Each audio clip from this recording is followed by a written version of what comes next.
साक्षी, इस बार की ईएमआई तुम पे कर दोगी क्या? मैं क्यों करूंगी ईएमआई पे? वो तो तुम करते हो ना। यार साक्षी, समझने की कोशिश करो, बहुत ज्यादा हार्ड टाइट चल रहा है। बस 2 महीने की तो ईएमआई रह गई, तुम पे कर दो प्लीज, फिर उसके बाद राहत मिल जाएगी। बहुत बढ़िया। अगर सब कुछ मुझे ही करना है, सारी चीजें मुझे ही पे करनी है, तो मुझे तुम्हारी क्या जरूरत है? क्या क्या मतलब? अब अगर सब कुछ एक औरत को ही करना पड़ेगा तो उसे आदमी की क्या जरूरत है? अकेले रह सकती है फिर वो। होश में तो पता है ना क्या बोल रही हो तुम? हाँ तुषार, सही सुना तुमने। अब जब मैं अपने खर्चे खुद उठाती हूँ, सारी चीजें खुद करती हूँ, तो तुम बताओ, एक औरत जब सब कुछ खुद कर सकती है तो उसे आदमी की क्या जरूरत है? अच्छा, तो ये बात है। साक्षी, वैसे कितना टाइम हो गया तुम्हें कमाते हुए? लगभग 1 साल से भी ज्यादा। और अब तक तुमने कितना पैसा कमा लिया होगा? 8-10 लाख रुपए। 8-10 लाख रुपए। और तुमने अपने ऊपर या फिर इस घर के ऊपर कितना पैसा खर्च कर दिया होगा अभी तक? अब मैं करती तो हूँ तुषार मैं खर्चे। अब हर चीज याद थोड़ी रखूंगी। अच्छा, याद नहीं तुम्हें? मैं याद दिला देता हूँ। सारी ईएमआई तुम पे करती हो, इस घर का रेंट, बच्चों की स्कूल की फीस तुम पे करती हो क्या? ये सब मैं क्यों करूंगी? ये सारे काम तुम्हारे यहाँ तो तुम ही करोगे ना। अच्छा, मेरा काम है? और मेरा काम ही क्यों है बस? Because you are provider, you are men. मैं तुम्हें याद दिला देता हूँ साक्षी, तुम्हारा जवाब ना तुम्हारी लैंग्वेज में ही देता हूँ। मुझे एक बात बताओ, इस घर के लिए तुमने आज तक किया ही क्या है?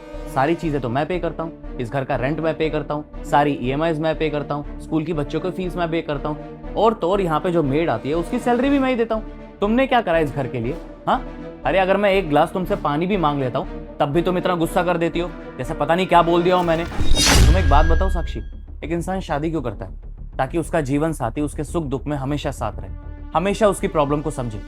लेकिन जब ये सब हो ही ना रहा हो तो उसकी शादी करने का फायदा ही क्या होता है? तुमने आज तक इस घर के लिए कुछ नहीं किया, ना मेरे लिए किया, सारी चीजें तो मुझे ही करनी पड़ रही है ना। मुझे एक बात बताओ, कल को अगर मैं तुम्हें छोड़ दूं तो तुम्हें एक घर तो लेना पड़ेगा ना रहने के लिए, उसका रेंट भी पे करना पड़ेगा। तुम तो वहां कोई काम करोगी नहीं क्योंकि तुम जॉब पे चली जाती हो। अब जब जॉब पे चली जाती हो तो उस घर के काम करने के लिए मेड तो चाहिए होगी ना, उसकी सैलरी भी तुम्हें पे करनी पड़ेगी। और तो और तुम्हारे पास तो कोई व्हीकल भी नहीं है, तो जॉब पे जाने के लिए ट्रैवल का खर्चा अलग से करोगी, राइट? अब इतना सारा खर्चा तुम मेरे बिना जब उठा सकती हो तो मेरे साथ रह के इस घर में आधा खर्चा भी नहीं उठा सकती? ये तो कोई बात नहीं होती साक्षी। अकेले रहने में तुम्हें कोई प्रॉब्लम नहीं है, लेकिन मेरे साथ रहने में तुम्हें बहुत ज्यादा प्रॉब्लम है। अरे अगर तुम मेरे साथ रह के 50% भी खर्चा नहीं उठा सकती घर का, तो तुम्हारे साथ रहने का फायदा ही क्या हुआ? और तुम्हें पता साक्षी, इतना सब कुछ पे करोगी तो कितना खर्चा हो जाएगा? तुम्हारी तो उतनी सैलरी भी नहीं है, तो कैसे करोगी ये सब मैनेज? और क्या बोला था तुमने? I am the provider. अरे जब सब कुछ मुझे अकेले ही करना है तो तुमसे शादी करने का फायदा ही क्या हुआ? वैसे कमाल है ना साक्षी, तुम्हारा पैसा तुम्हारा लेकिन मेरा पैसा हमारा। यार ये तो कोई बात नहीं होती। और क्या बताया था तुमने? तुम अभी तक 8 से 10 लाख रुपए कमा चुकी हो। याद है तुम्हें जब हमारी शादी हुई थी तो तुमने मुझसे कुछ मांगा था, तुम्हें कोर्स करना था। उस कोर्स के लिए ना मैंने तुम्हें पूरे 12 लाख रुपए दिए थे। उसके बाद तुम्हारी जॉब लगी थी। मैंने तो उस टाइम तुमसे ऐसा कुछ कहा ही नहीं कि मैं सब कुछ कर रहा हूँ, मैं ही सब कुछ मैनेज कर रहा हूँ। उस टाइम तुमने तो ऐसा कुछ नहीं बोला कि तुषार ये तुम्हारा पैसा है, तुम्हें सेव करने की जरूरत है, तुम मुझे मत दो, मैं अपने आप देख लूंगी। जैसे तुम 8 से 10 लाख रुपए कमाती हो ना साक्षी, मैं भी अभी तक 20 से 25 लाख रुपए कमा चुका हूँ। और फॉर योर काइंड इन्फॉर्मेशन, ये 30 लाख का घर लिया है ईएमआई पे। मैं भी तो ईएमआई पे कर रहा हूँ ना, शादी की है तुमसे।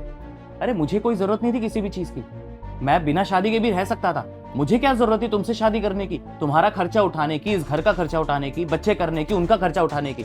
एक मर्द ना अपनी पूरी जिंदगी अकेला रह सकता है, उसे किसी की जरूरत नहीं होती। अरे आजकल मर्द हर चीज कर सकता है, घर के सारे काम आते हैं उसे, खाना भी बना सकता है, लेकिन आज तक वो अपने मुंह से ये नहीं बोलता कि उसे औरत नहीं चाहिए या उसको औरत की जरूरत नहीं है। ये सिर्फ और सिर्फ एक औरत ही बोलती है जब वो कमाने लग जाती है कि उसको मर्द की जरूरत नहीं है। सीरियसली, हम लोगों की सोच में ना बहुत ज्यादा डिफरेंस है साक्षी। और हाँ, फॉर योर काइंड इन्फॉर्मेशन, मैं इतना पैसा कमाता हूँ कि मैं 2-3 लड़कियां अपने काम पे भी रख सकता हूँ, वो सारा काम करने के लिए रेडी हो जाएंगी मेरा। मैं इतना कैपेबल हूँ कि मैं अकेला भी रह सकता हूँ। अरे एक इंसान शादी इसलिए करता है ताकि उसका पार्टनर उसे समझे, और मैंने भी शादी तुमसे इसीलिए की थी ताकि तुम मेरी हर चीज को समझो, मेरी प्रॉब्लम्स को समझो और मेरे सुख दुख में हमेशा मेरे साथ खड़े रहो। लेकिन तुम जॉब करके घमंड में इतना चूर हो गई हो, पैसों का इतना घमंड आ गया तुम्हारे अंदर कि तुम्हें सही गलत कुछ दिख ही नहीं रहा। लेकिन साक्षी, मर्द ना कितना भी पैसा कमा ले, कितने भी करोड़ों रुपए कमा ले, उसके मुंह से आज तक ये नहीं निकलता कि मैं सबके लिए करता हूँ, मुझे सब कुछ करना पड़ता है। अपनी ख्वाहिशों को मार के ना वो अपनी फैमिली पालता है। देखो साक्षी, एक आखिरी बात, अगर तुम्हें मुझे छोड़ना है तो छोड़ के जा सकती हो, लेकिन अगर मेरे साथ रहना है तो 50% इस घर का जितना भी खर्चा होता तुम्हें पे करना पड़ेगा। फैसला तुम्हारा है, सोच के बता देना।